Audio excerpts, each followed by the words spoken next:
So Like the first time you heard about the Daddy first Yankee. time I heard Lo que pasó, pasó, I remember. Yeah. And then it started like, and she was like, oh, let me turn this on. I love this song. It's Lo que pasó. And we have a lot of pride on it because we actually are the ones that invented this genre. Mm-hmm. And for it to go global and everybody in the world, like we're right now in Spain. Yeah, I know. And you go to any bar and Yeah. you hear reggaeton. Yeah. Here's my number. Wow. You gave him your number. He gave me his he gave number. you. Okay, I still okay. have it. Wow. I'm not gonna give it away though. But he will, no, of course not. You can see the number here in the screen.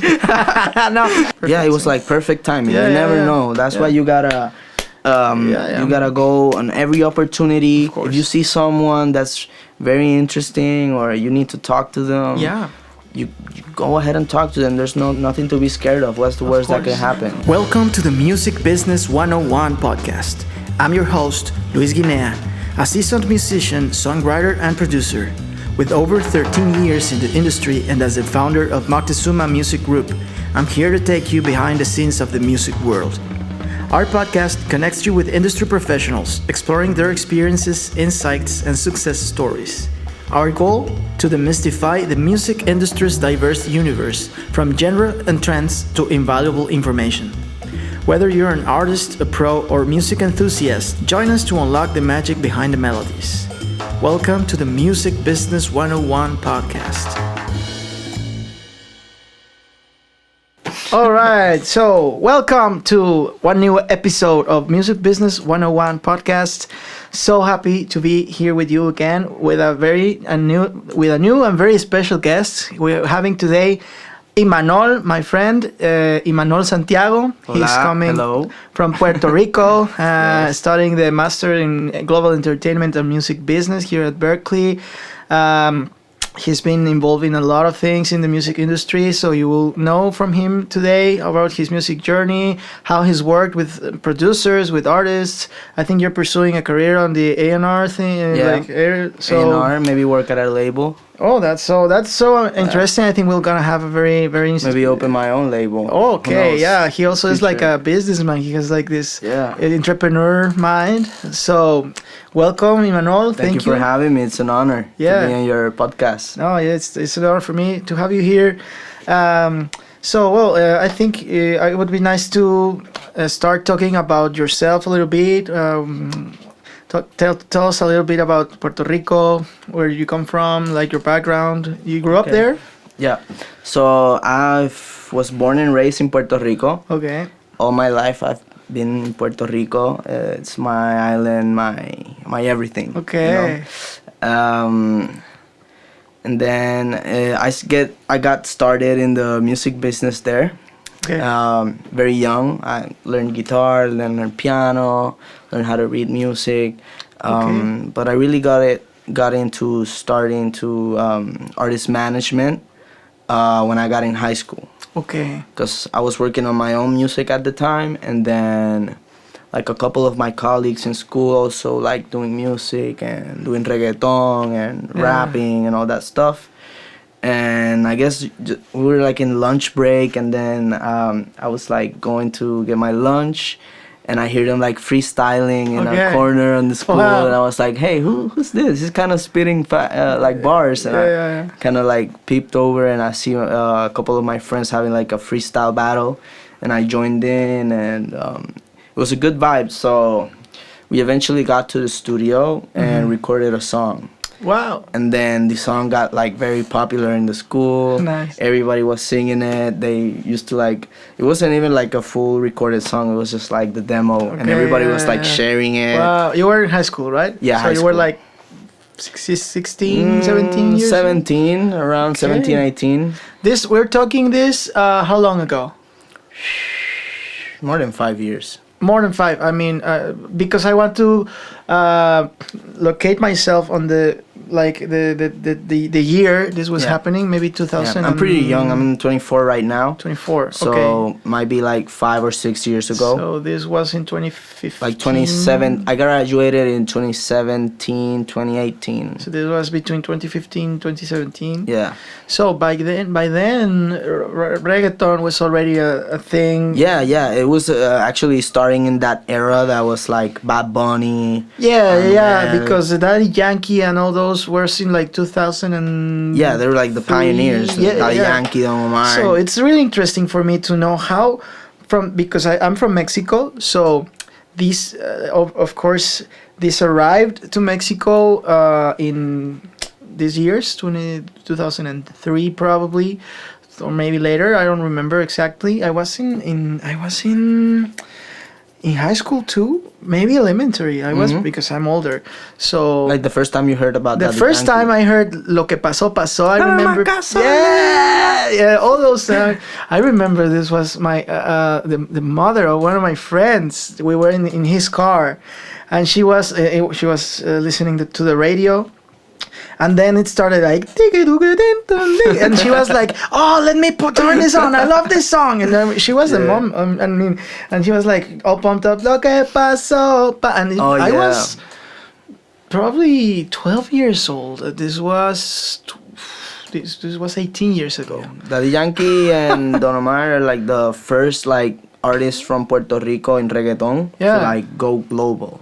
Well, everybody knowing them like across the world. So crazy. It's been very interesting for me to listen from a person from Puerto Rico that was born and raised. How did you experience or see around you the growth of this genre I think it's more than a genre. I mean, it's a lifestyle. You know? Yeah, definitely. So, it's actually it's part of like my culture. Yeah. Like everyone from Puerto Rico has to listen reggaeton. Of course. Like, sometime during the day. Yeah. It's like not during your life, it's during the day, okay? Yeah. So it's very cultural, and we have a lot of pride on it because we actually are the ones that invented this genre. Mm-hmm. And for it to go global and everybody in the world, like we're right now in Spain. Yeah, I know. And you go to any bar and you hear reggaeton. Yeah.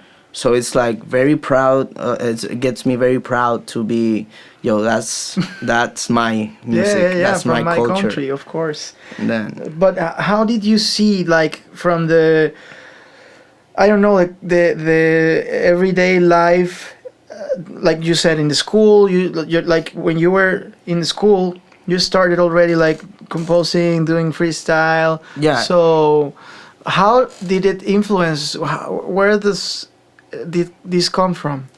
I don't know if I'm explaining myself. Every day we just like listen to reggaeton on the way to school, during lunch break, even in classes sometimes. So almost a lot of kids are like really influenced by reggaeton and like to rap and sing. And then during our lunch break, we always had like rap battles and freestyle. And it's very, very cultural for everyone in Puerto Rico to like listen. Even if you go to any club, any bar, you're gonna listen to it. Any concert that's going on, you're gonna listen to it. So I don't know if that answers your question. Kind of, yeah. I mean, I would like to be more enlightened about like how was this born? This movement. Oh, okay. Like it started like it started really like a mixture of during when hip hop was born. A lot of people don't know that Puerto Rico and Puerto Ricans had a lot of influence in hip hop and in the creation of it, because hip hop started in Nueva York, and a lot of Puerto Ricans were in Nueva York. Okay. And at the same time that hip hop was like getting created, reggaeton was also like getting created. There's a lot of artists. I think one of the first ones was Vico Siggy, and they're like really great artists, and they influenced everyone. But also like DJ Playero, he's like a producer DJ. He really started with that sound. Okay. And I think also it borrows from Jamaica. Jamaican, of course, culture. It borrows from there, because hip hop and reggaeton is very sample based Yes. at the beginning. Yeah. In hip hop, they would get like a record and like have the part where they had no lyrics and like Just loop it, rap and then over that. rap over and, that. Yeah, I love how new music styles come from the mixture of different people from different backgrounds, Different different genres, places, even. and it also always comes from a need of expression. Because what I've seen, like just hearing about the stories of how genres were born and how new music emerged, it's sometimes the sad part is that it always comes from the groups that are oppressed. Yeah, it comes from poverty. Slavery. I mean, because I can imagine that it has to go out some way. I mean, It comes from the soul. Yeah. So sometimes pain Yes. helps a lot to channel your emotions. Exactly. If you're feeling like something really hard, even for me, like I have my best like songs when I'm going through something hard. Yeah. So this genre and hip hop are very similar. Like I call them like brothers, and they come from hardship, from Yeah. going through hard stuff, poverty, political issues, Also, is it the discurso, like the discussion. the discussion, the statement is like sometimes is if they even get in trouble because like Yeah, you're saying. I even got in trouble in my high school for my Really? songs. Wow. Yeah, I had one time my the director from the school, she called me into an office and she's like, "You're not representing the school well with the songs." And I'm like, I'm not repping the school on the song. Like, Of this course, yeah, this is my a opinion. part, yeah. Like, But they want to kick me out because wow, of what were you saying in the song? This is I a mean, free space, you know. I mean, at the time, you know, it was when trap was born, Yeah. you know, Bad Bunny, Anuel, Yeah. and they were very explicit in their songs, and I kind of imitated that. Okay. So it was very, very hard lyrics, Oh. talking about street and Drugs, and sex, and stuff they like and I was in a Catholic school. Because in Puerto Rico, the only good schools are the Catholic schools. Yeah. Like, I don't know why, but it's set like that. So you can, if you want to have a good education, you can still have it in a public school. Of course, yeah. But they really are very good in the Catholic ones. Yeah, it happens in Mexico too. When I was in school, like now you have more options, but then the only private schools available were Catholic schools. So all my generation, or at least in my circle, we grew up in Catholic schools. Yeah, yeah, it's a very, very common thing we have. Yeah. Latinos. We have come from some very similar backgrounds. So okay, you are there in the school and you're starting like to get involved with music. So I started managing my friends Okay. that I found there, helping them with their careers. We're just starting. We're getting some buzz. We're listening to the song. They're playing it on all the games, basketball games. Okay. In the bus, everywhere. So this is 2015. Spotify wasn't yet. No, we're using SoundCloud at the time. Okay, we're using yes. SoundCloud at the time, and then I graduated high school. I started my university career. I Okay. started in communications. Okay. And I was doing podcasts, press, that type of stuff, Yeah. TV.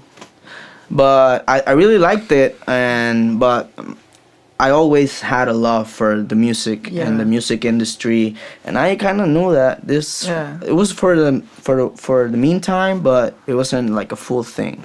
Okay. So I started like looking online, finding a university that goes with music business. And in Puerto Rico, there's no university that teaches music business at the time. Okay. Now there is. What is it like the most common profession to pursue in Puerto Rico? Puerto Rico, Yeah. everybody, Lawyer? I think maybe nurse. Nurse? Yeah. Oh.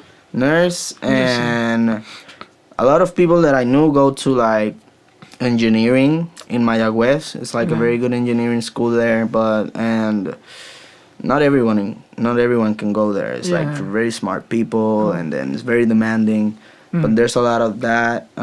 Communications is really very big, actually, in Puerto Rico. Interesting. So one question I have is, what about your family? Is there any music background in your family? Not music, but my dad has a radio station with his brothers.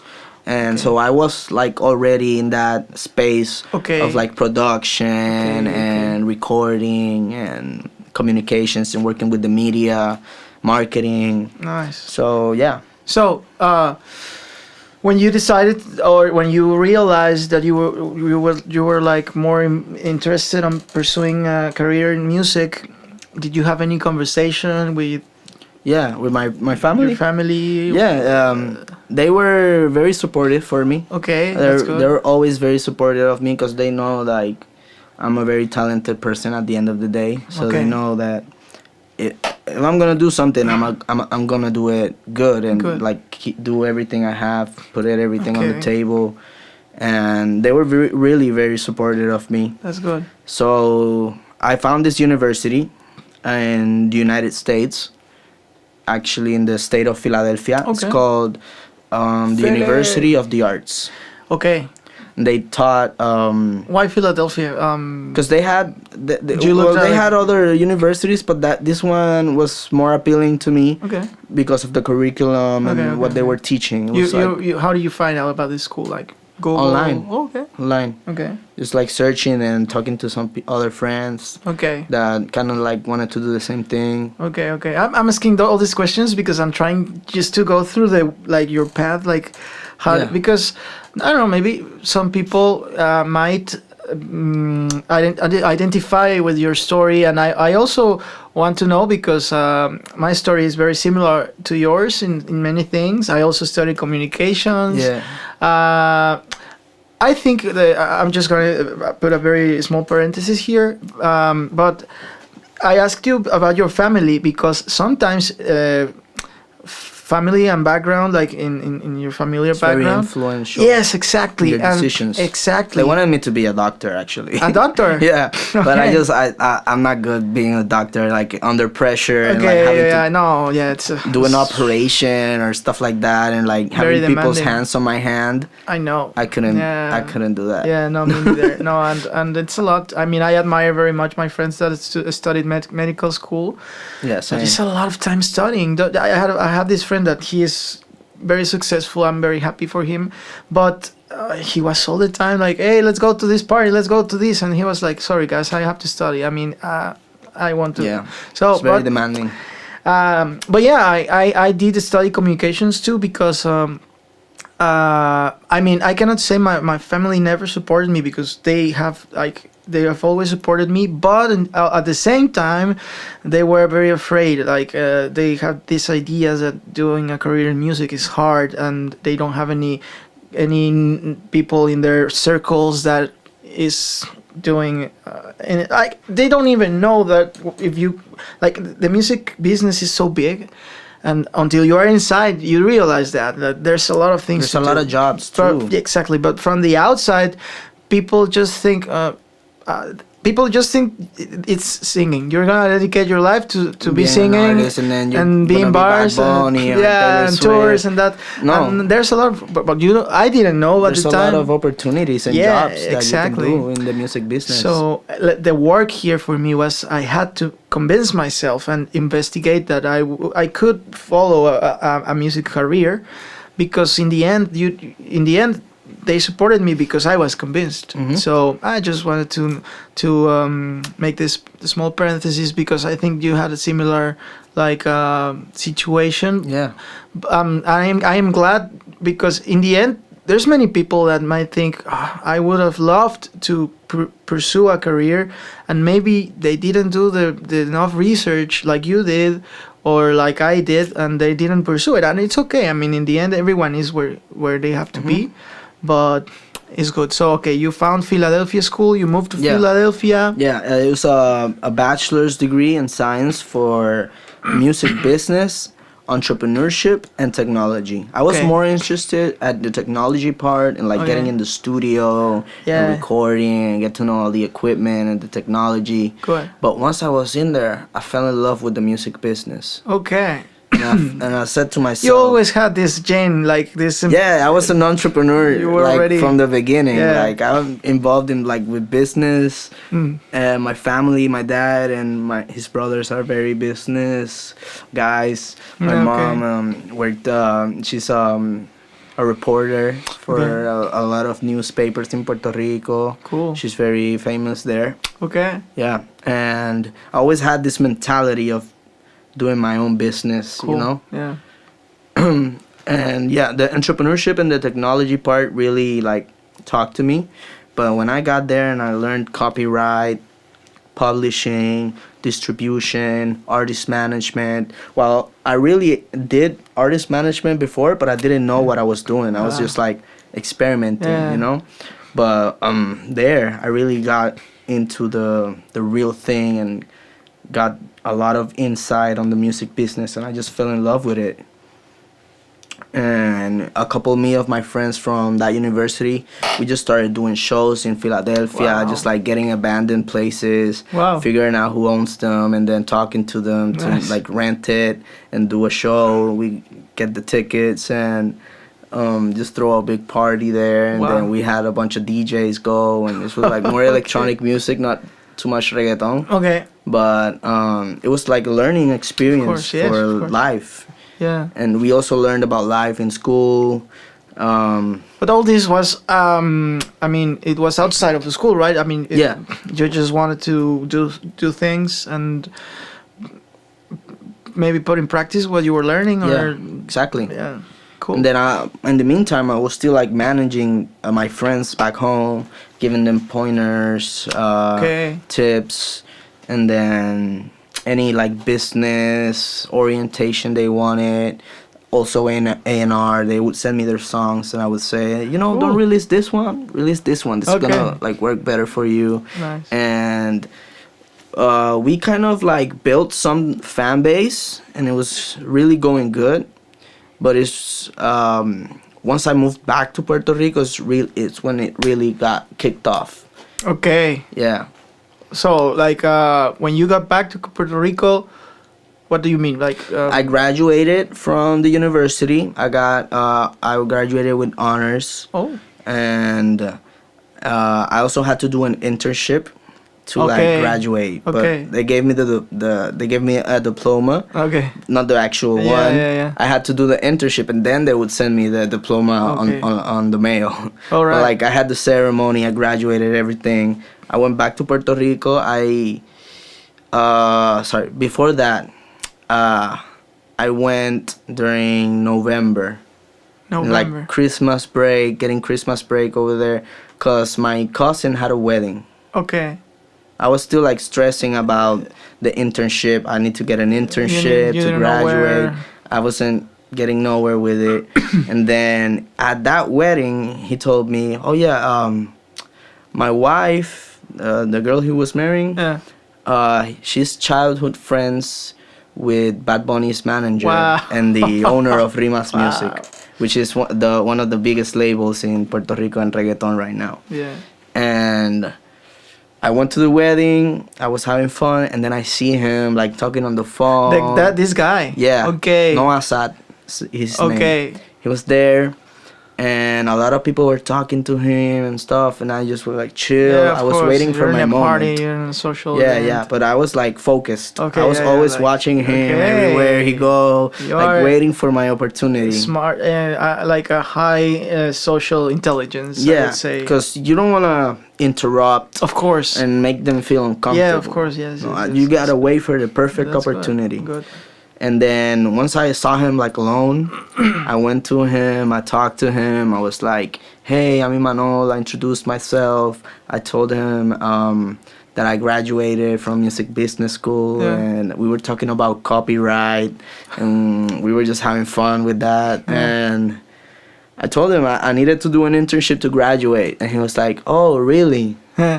You know, I'm actually thinking of doing an internship in the summer. So if you're interested, here's my number. Wow, you gave him your number. He gave me his he gave number. you. Okay, I still okay. have it. Wow. I'm not gonna give it away though. But he was no, of course not. You can see the number here in the screen. No, but he told you he was interested in doing an internship in the summer. Yeah. Wow. In the summer, he's like Opening a spot. yeah. For, like wow. Okay. So Synchronization. yeah, it was like perfect timing. Yeah, you yeah, never yeah. know. That's Yeah. why you gotta you gotta go on every opportunity. Of course. If you see someone that's very interesting or you need to talk to them, Yeah.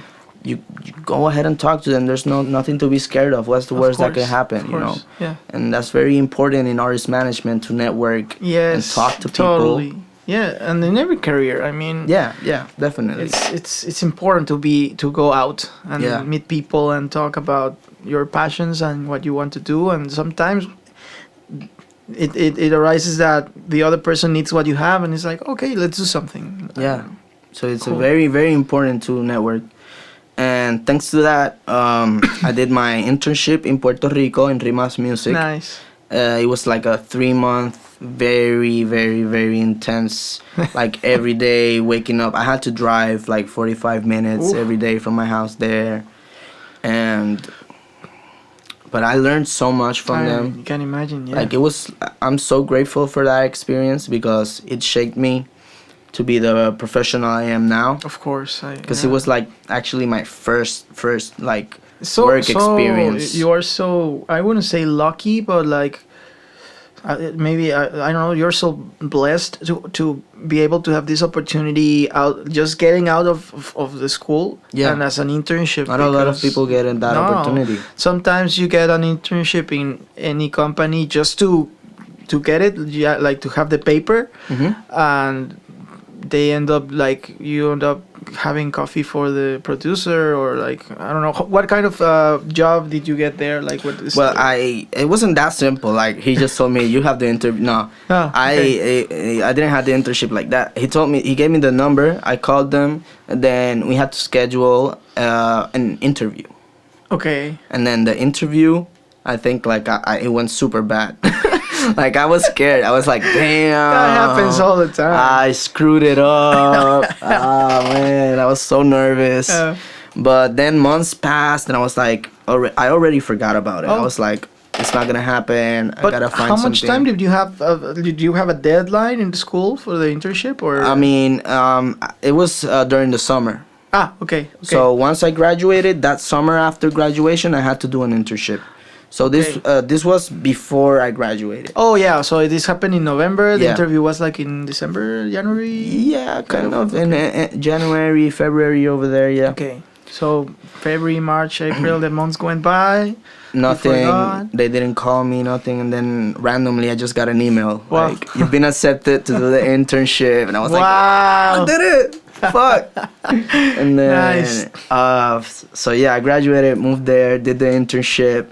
And I learned a lot. I had a lot of meetings with big artists like Mickey Woods, and I did a lot of stuff for Arcangel as well, like marketing for the release of his album and for Mickey Woods' album. We had a meeting with another artist that they signed that is called JR. We're trying to figure out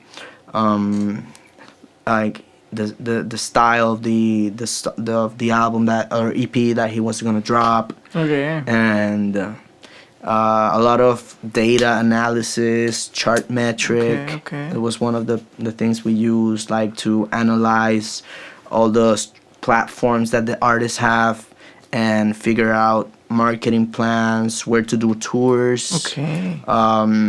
Where to go harder because you don't have so much engagement in this country. So you learn a lot from the data collected from platforms like YouTube, Spotify, that can really help you grow as an artist and your career. Nice. And then the worst part was was not bad. It's good. I liked it, but it was really a lot of work. The invoice. Oh, They okay. they had a lot of invoices, and I had to process all that, send it to the accounting team, Finance. and yeah, for all the artists and all the and all their teams and all their Wow. expenses. Yeah. And I had to put them in a table and like keep track You of cannot it. mess up with the numbers.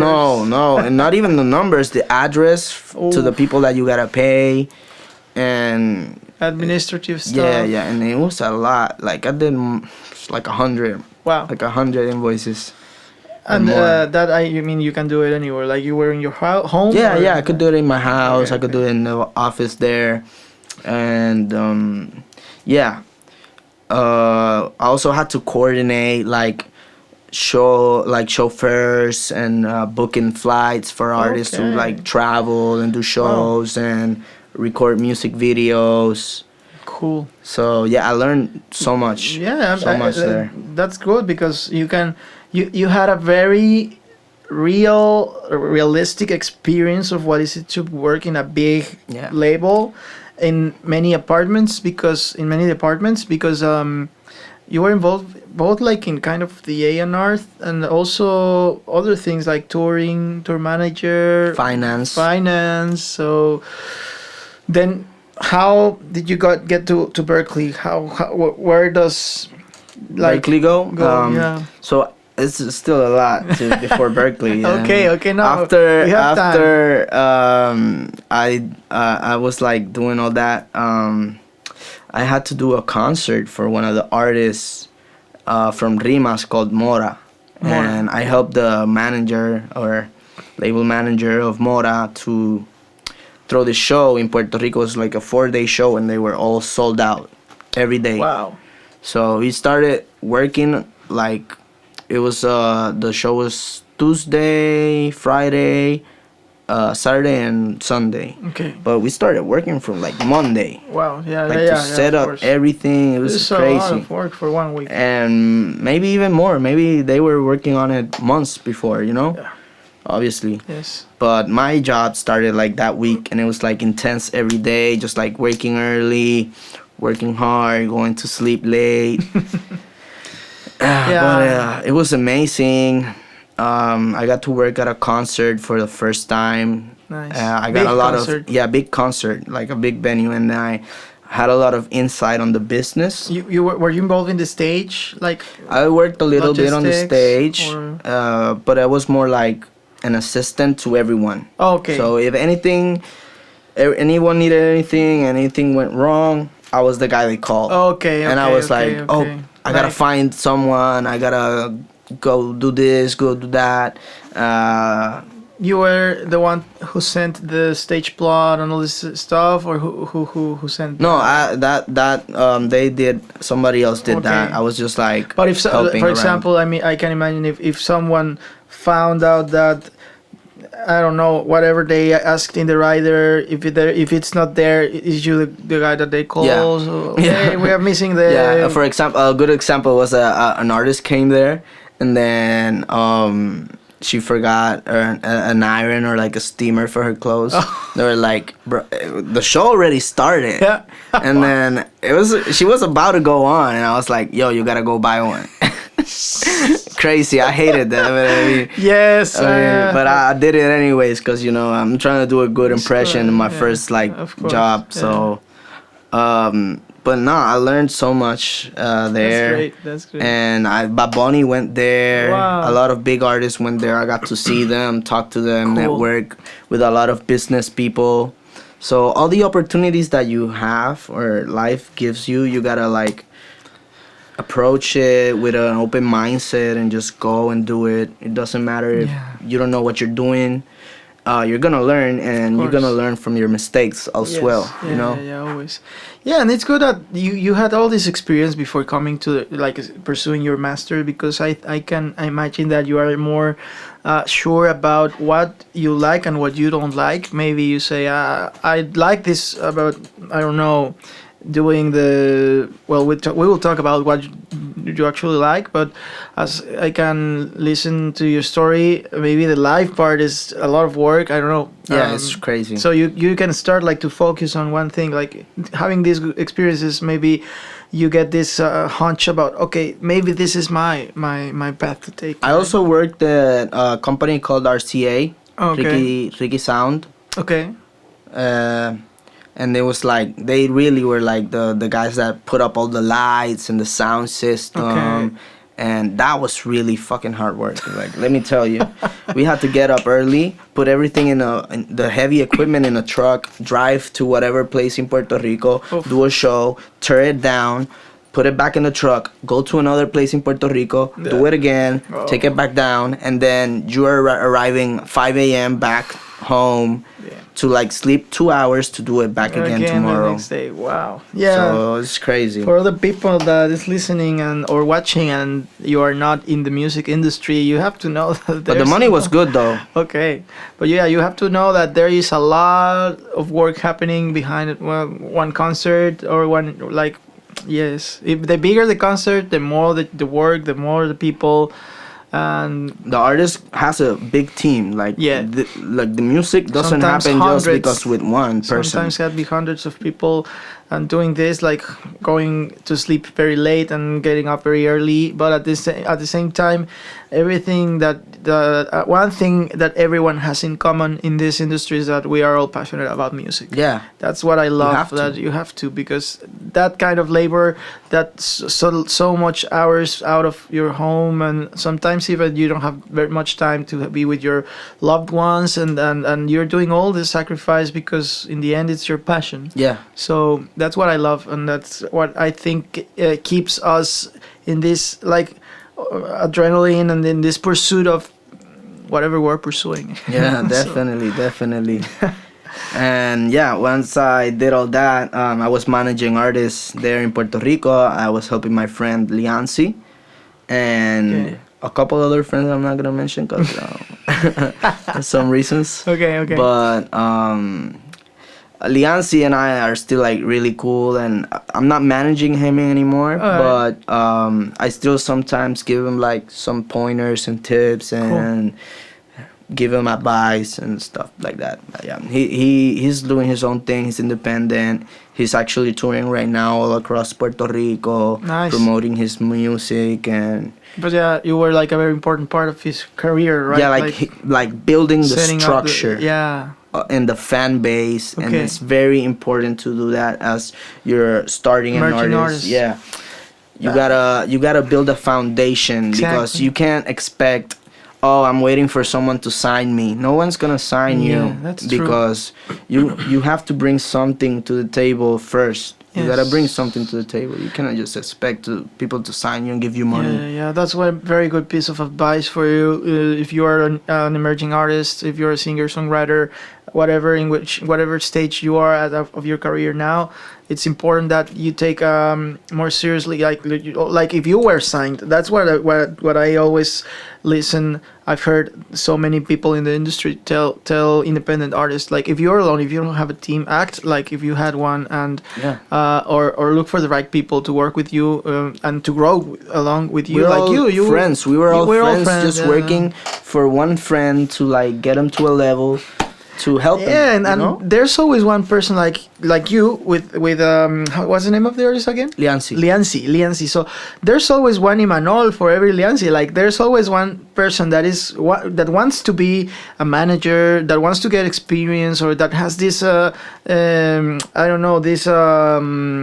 natural way of doing business and to make things happen, and they love music. So there's always one friend for every artist that might help him or her to grow, and they grow together, because in the end also Lianci helped you grow and get experience and become more serious about your career as a manager, you were his manager, right? We got him to a point where other people are already approaching him to try and sign him and get him shows and all that stuff. So I think I did a good job. It just, we knew that it wasn't gonna be like a long-term thing, because I was like focusing on my stuff, and Yeah. he was like focusing on his, and he knew I was gonna go to Berkeley. Okay. So we had this agreement that while I'm here in Puerto Rico, I will help you. Okay. And then we just like started dropping a song every month. We figured out with a video, obviously. Okay. Because we figured out that if you drop a song, people are, you dropped the song, okay, maybe Yeah. I'll listen to it, maybe not. But if you drop a video, you have Yes. like a rollout and a marketing plan before and after. And then you have cool pictures and videos like behind the scenes. Like you kind of build up the expectations of people, and you build like, what's it called? You build momentum. You build momentum. Yeah, that's the thing. I mean, do you remember this the Flappy Bird game? Yeah. I don't know why it came to my Flappy mind, Bird, yeah. but I feel like it's like that. You have to keep the bird like if you stop the air. pushing, the bird is gonna fall. So you gonna have to fall. be like, okay, one release, one video, one story, one TikTok, Yeah. one. You have to keep the bird going because Yeah, people are if gonna you forget. stop, If you stop, forget. people are going to forget, and then you gotta start all over again. Yeah. So you gotta keep the momentum going with releases And be doing creative, stuff, to yeah. extend the life of the release, extend it as long as it can be possible. Because now, it's I know I heard, I don't know if this has changed, but the life of one release is about 1 month and a half, probably 6 weeks. Yeah, that's why I said one song a month. One song a month, yeah. Because while this one is like going down, you have to, because if you wait until it's down and release the other, you have to build a momentum again from the start. So what we do is that we worked a whole month on one song, drop it, and then once we drop it, we work on the next one. Okay. So it's yeah. we Yeah, already yeah. he records a lot. He was that artist that really records all the time. He is his So own we had- producer. He produces. he gets beats from other people, Okay. but he records himself in his Okay, house, that's good. and he good. just like has a bunch of songs like ready to go. Good. So that was good. Yeah. He already had the product. We just had to figure out the logistics behind the rollout and the marketing and the video. And you obviously. both were the only ones, like you did all the work. No, well, we had a lot of friends of his and mine, like helping Like every someone time. the designer, someone making the Yeah. album artwork. He also does like album artworks as well, but like we have them help like with the video and stuff more and like marketing and like being out there and distributing the song. And what can you tell me about the budget? Like he financed no everything? budget. We're just no like budget at all. no budget at all. We all did it with just an iPhone and a camera and a tripod. Okay. And just trying to get everything free. And the beats, well, we had a friend that he would give us the beat, then we split the royalties and stuff like that. And what agreement did you have with him about it? Like you had a percentage or? I mean, because we weren't like actually making any money. Okay. So I just told him, I'm going to help you. But like as a friend? As a friend. Once you get up there, remember me. Okay, that's good. Once you make it, remember me. That is but it was just like for me, it was like practice. Of course, yeah. I wasn't looking for any money at the beginning. You know, I advise people like don't be in it for the money. Be in it for the experience and the knowledge first. Yes. The money will come after once you're like a professional and you know what you're doing. I remember one producer that came to my school to give us a talk, and he gave us a very good advice. He told us, if you get an offer for doing something, you just make sure you have one of these three options. You're getting paid, you're gonna learn or have more experience, or you're gonna have fun. Mm-hmm. So if you one of if at least the best would be to have the three.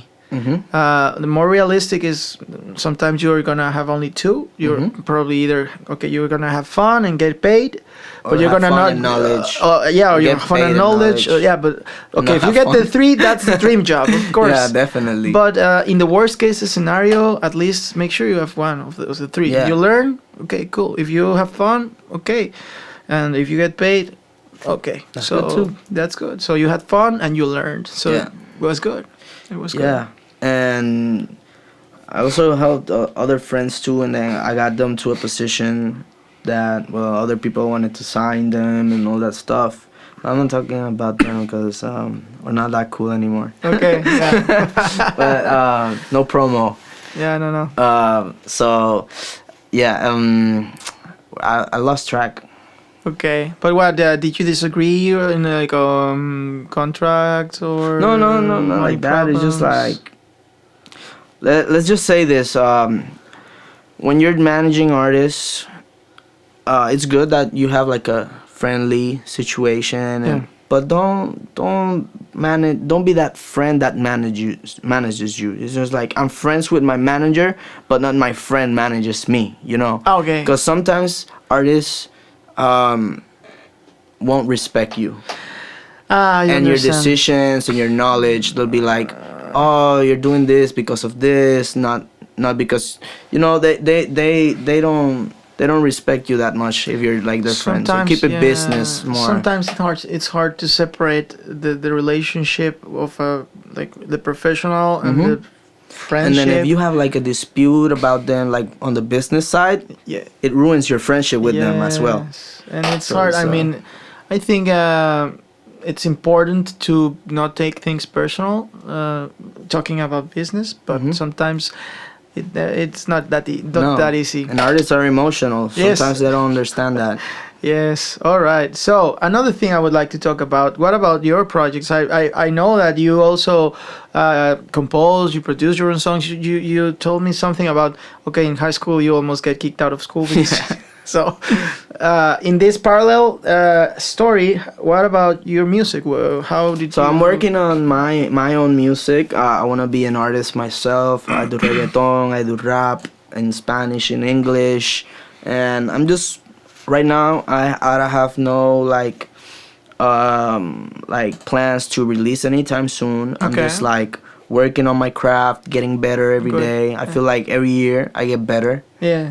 So Good. once I feel like I'm ready to drop, I'll drop. All right. And you guys will listen to it and you're gonna That's like great. it because it's fire. Are Like you what I have gonna- right now, it's really fire. Okay. So do you have already something out in? No, platforms? I mean I had stuff in SoundCloud, but like I had it like under Okay. a different name, nothing registered. Okay. Like I'm really new. I don't have anything. Would you be open to share like some small clip of any song? might- you're I'll working think on, about it. maybe for the I'll think podcast? about If by now that you're listening to the program, you listen to something, that means that he was open for that. Yeah. Yeah, I'm very Maybe, curious. Maybe. I don't know. So okay. It's good because you have this artist and business profile, and in the end, if you decide to be an artist, you have all the tools to. And as an artist manager,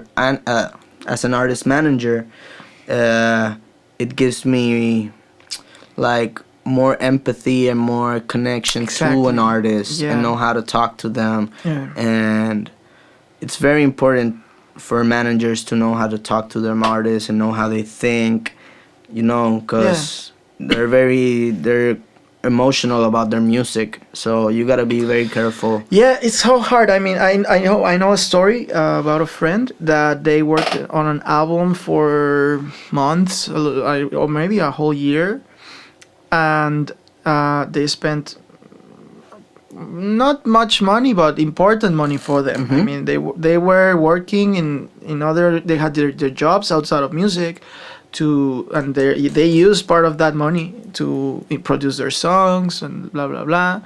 And one guy that was not managing them, but he was like kind of I don't know, like guiding them.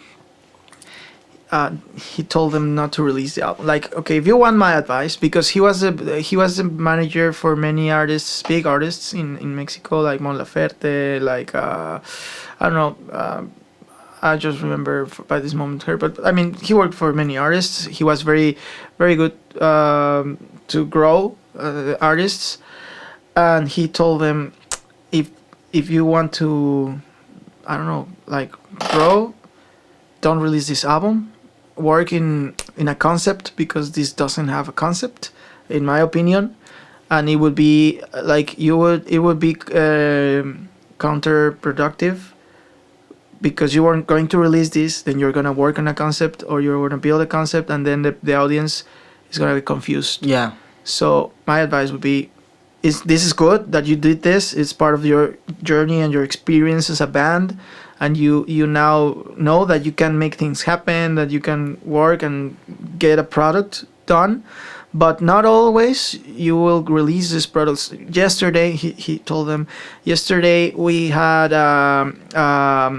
gathering with Mon and with all the team, and we had to decide not to release a music video that was filmed, and we spent thousands of dollars in that video, and we decided because it was too late for that video to come out. Like a couple months ago, it was good, and the market, I don't know, they, like you said, you study the data, analytics, whatever. So from the manager's side, they decided, you know what, this video is not coming out, at least not now.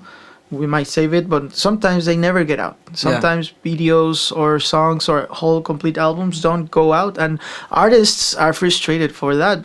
And that's why I came up with this, because I bring this up because you said, you have to know how to have these conversations with them. Yeah, definitely. Because once the money you spend and the hard work also, but you also gotta understand, you're starting as an artist, so sometimes like the first impressions count, and you gotta be very careful with how you present yourself. Yeah. Especially in reggaeton and in Puerto Rico, there's a lot of people that release music, and then people just look at them like another person that's trying to rap. Yeah.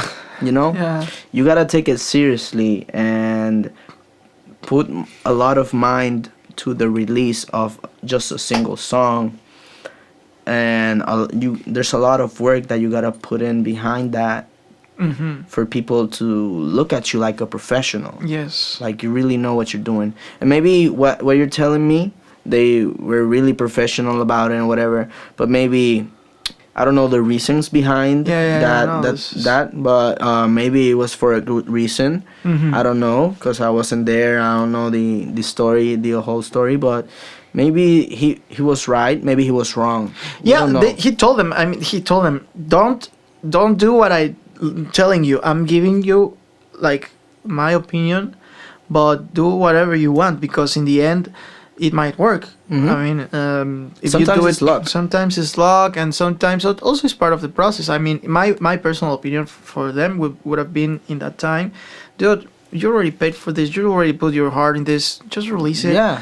People would forget it. I mean, it's sad, but at the same time, it's good, because if you release something and you release another thing in a couple months, maybe people is going to forget about it. And maybe if it wasn't that good first, but the next one is better, people are gonna see that that growth, and take you seriously, because he's getting better. He's constantly getting better, and better. So that could be also like a good strategy. And part of the process of creating a concept, that's my opinion, is to try and it's like a prueba y error. Trial and error. I mean, no one knows. No. What I mean, I don't. I mean, I'm also as a singer-songwriter. I write songs, I produce my songs, and release them whenever I have something to tell. I mean, I don't have I'm not taking serious in like a project, but. Yeah, if I'm feeling like I want to do bossa nova, I do it. If I'm feeling I mean, I don't know if it's good or wrong, but it's what I feeling like. As long as the quality is good and you're putting in the work and it looks professional, release it. Exactly, yes. That's the only thing that you gotta worry about, that it looks good, it's professionally made, and that you put work on it and people can notice the hard work you put onto it. It's not like, here's a song and that's it. Yeah, exactly. Don't do it just for doing it, and of course don't do it because you think it's going to be a hit. Like if you wanna like blow the market, or you never know what's gonna be a hit. You don't know. We'll never know. People always try to figure out the strategy, the formula. Like when Despacito came out and it was a super hit, everyone was trying to, it's because, and it's just, I don't know, a lot of factors that they just make the perfect match, and things happen. Yeah. So, all right, Imanol, Now you're at Berkeley. You're tell me how has been this experience for you? So here? Berkeley has been awesome. I love Valencia in Spain. It's a crazy city. Yeah. A lot of fun to be had here. I love the university, especially because there's a lot of talented students like Yeah. Luis and me. Yeah, thank you. Very knowledgeable professors that really know what they're talking about. We have state of the art equipment and studios, and it's just a vibe. I feel like it's like a very professional vibe here. Mhm. Everybody is like strict and really passionate about what they do. And yeah, I learned a lot of stuff here, even more than in the field, like they say. Yeah, yeah, Um, it's good to have like people from all types of backgrounds, both Yeah. in the, like as professors, teachers, students. We have someone from every country basically Yeah, here. yeah, actually, yeah, we have like we are from like 46 countries. I think I don't know, Yeah. but yeah, I think it's been a very enriching experience so far. I mean, it's been 1 month now, more than 1 month. It feels like probably. more. It feels like more. We were in Barcelona last week at the Yeah. Music Forum. I Yeah, think we were doing a lot of networking at the conference. I sometimes it's funny because we see the people in the performance and the production programs. They're so busy all the time, recording, Oh, yeah. composing, I feel bad for them sometimes. and we are just having parties all the time. But it's educational But it's parties, yeah, you know? of 'Cause, course. Like it's hey, we're networking. business people, so we gotta go to these parties to So- get the artists their Exactly, jobs and their exactly. opportunities and their contracts. And Tomorrow, all this networking is gonna have yeah, like we have to sacrifice our liver and drink a couple shots to talk to these people. No, but and, it's like, true. Go to these parties. It's true. Things happen in backgrounds, in like in no backgrounds, like in scenarios where behind the scenes. behind the scenes. Like we had some. I remember a talk when I don't know if you know Chumel Torres, maybe not. He's an influencer YouTuber from Mexico. He gives news in a very funny way, Mhm. like saying bad words and like he's just like open, like he's not he just I don't know. He's very direct and. He once came to the school to give us a talk about how he went from being an engineer in a company to be a YouTuber saying funny news but real news, like, and creating polemic around on everything. And he told us, okay, I'm gonna give you one very important piece of advice. I'm sorry, mothers, fathers, but guys, go to parties because things happen if you make them happen. He told us, okay, because I came up with this idea a lot of years ago about just opening a YouTube channel and saying the news in a very different way because no one does that. And I had this idea, but I didn't know how to get it, like make it happen. Like I didn't have any video recording skills or whatever. So in that party I met a guy that did all these things for other YouTubers. I told him my idea and he said, hey, it's a great idea, let's do it. Yeah, have my number. They exchanged numbers. So the thing he said is, okay, that's the first part. The second part is you call him. You call him in the week, and now outside of the context of like drinking and having fun, you get serious and okay, Yeah, let's go. Exactly, you're let's fun go at have first, a coffee. but then serious. Yeah, then you do make things because sometimes you're only partying, and it's not about that. It's not about just going to parties and get drunk with people. I mean, it's just like go social. You are in a more open. People are more open to talk. To you. They're in a better mood. You don't go directly to, hey, let's do business. You're like, hey. No, they don't wanna do business. They are out to get distracted, but while you are distracted, sometimes you talk about yourself. Sometimes you get like this project you're working on, and it's like, oh, whatever. So you exchange numbers, and then days after you make that, or Reach years out, later. yeah. Sometimes you are like in a project and you remember, oh, I have my friend Imanol. I remember he's a very good manager, Yeah. and then you boom boom boom. So that's why it's important to go out. Sometimes I imagine you didn't go to your cousin's wedding because you tell him, sorry, I'm so busy with school, I cannot go, I'm so sorry. Nothing Actually would have traveled from Philadelphia to Puerto Yeah. Rico just for that wedding. and this is a kind of advice to people that is kind of not obsessed, but like taking very serious like homework, and I have to study and I have to be inside doing. Okay, yeah, it's important to I don't know, have good grades and finish your projects, and but also kind of make sure that you're also having experience with people, because if you don't know people, if you don't network, if you don't like get out, also it's part of the creative process, like to decompress. No, don't be so like all the time pushing. Yeah, you have to get what they call motivation from somewhere, Yes, yeah. So and inspiration. yeah, it's hard to find. I think personally, it's hard to find a balance between decompressing and compressing and like work, and but it's part of figuring out what works for you. Yeah, I keep always like a calendar in my room, and I'm like, okay, today I gotta do this, tomorrow I gotta do that. Today I have this party, tomorrow I have this other party. Nah. No, but yes, it's important. Time management in this, especially in business, Or being organized, being punctual, time management is very, very important, especially if you're working with artists, because you don't want to waste artists' time and other people's time and waste money in the project. Like, no, you gotta do everything really quick and organized I to think maximize everything. That's what makes the difference in being just professional. All those things you said is being professional. Yeah. So, well, we are getting to the end of this amazing program, this really cool conversation. I think we could be talking for hours about this. About how much we got? No, I mean, it's not. There's no like time limit. But if you, is there anything I didn't bring in the conversation you would like to mention? Talk about? Yeah, maybe. We could talk about a little bit about artist management and reggaeton. I could give people like a little tip, like. Okay, yeah. Give us 3 important tips for. Yeah. So the most important tip is to figure out who you are as an artist first, and your image, and what's gonna be your social media presence, and what's also figuring out your market. Okay. Who's the music for?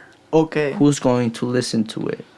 Because you're like a business. You gotta put yourself in the business mentality. And I'm an artist, but I'm also a business and a brand.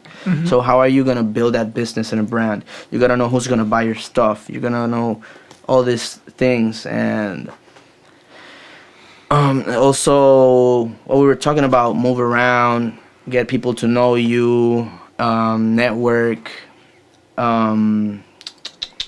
What else? What about the music? Is it important to, I don't know, record in a very big studio with? No, it just get the music to a quality that sounds professional. Not everybody is like a mastering or mixer or whatever. Not everybody is gonna like know exactly if the mix is right or not. Just like get it to a professional standard, like a quality, and then you're good. Just release everything, but do it with a plan behind it. Okay, get organized and get some of your friends to help you and do like a business plan and have everything like figured out from A to Z before dropping a song. It would be very beneficial. And also the consistency. You gotta be consistent. That's where most artists fail. They're not consistent with their stuff. Well, that happens, I think, because, for example, the artist you worked with, Liansi, had a lot of songs ready to go out. Sometimes you are working, like, on the next song, and you don't have time. Yeah. So it's important to have already produced songs and work on them on the release, because sometimes, I don't know, I've seen this works a lot for many artists. They work on 2 or 3 songs and they work on the release of those 3 songs, and while they are working on the releases, they're writing more songs and producing. So of course you have to find a way, a formula that works. But yeah, in summary, so it's having an image, like work on your concept, your visual concept.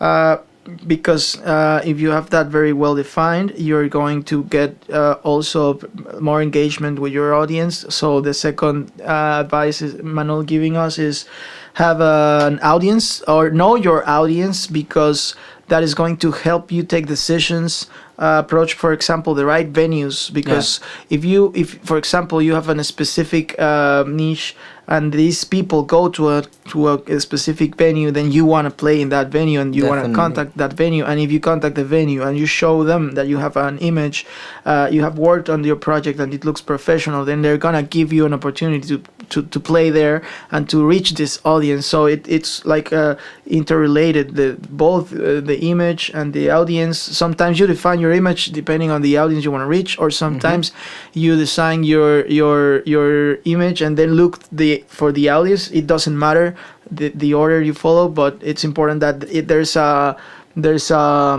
has to be congruence both between your image, what you are projecting, and between that and your audience. And the third one was be consistent. Be consistent. It doesn't matter.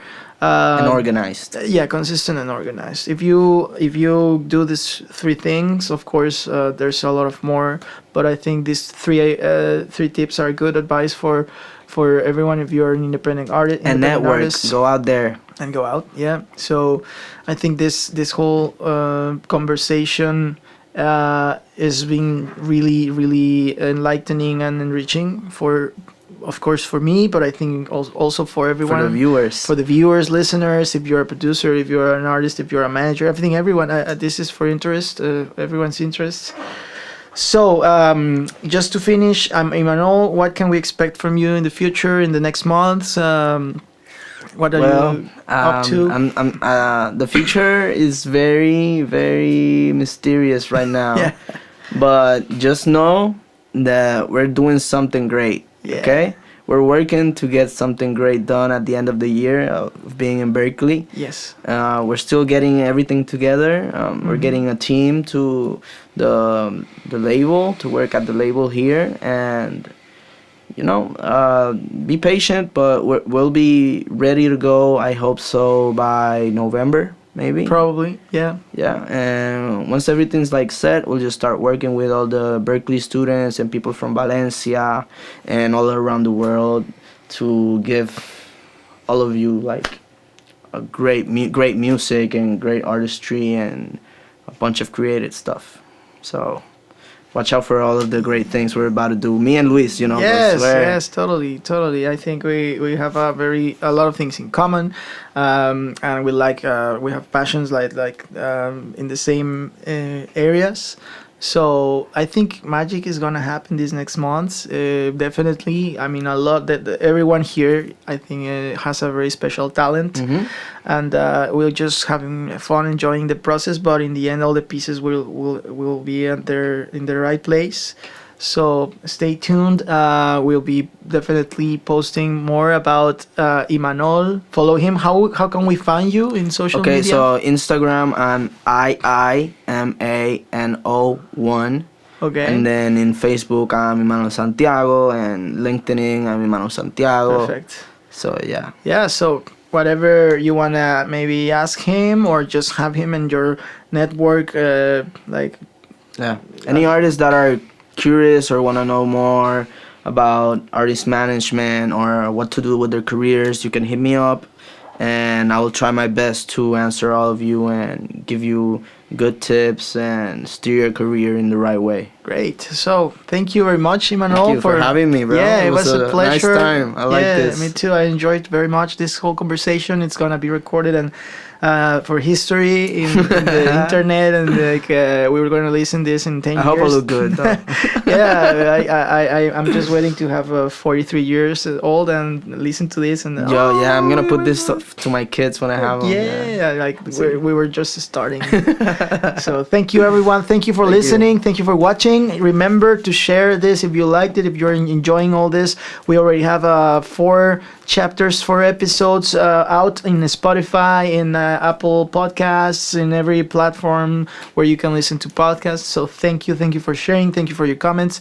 I've been receiving a lot of good comments and messages from the people that is listening from school and from outside. I see that this is getting bigger every day, so I'm very happy because I want people to know this very special guest we're having. Also, I have more guests. I think 3 or 4 people have already submitted to the form to be here, so I'm really excited about that. We're having more guests, very diverse topics we're talking about. So okay, stay tuned, subscribe, and see you on the next episode.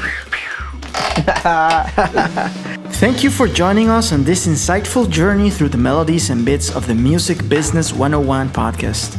We hope today's episode resonated with you and provided valuable insights into the music industry.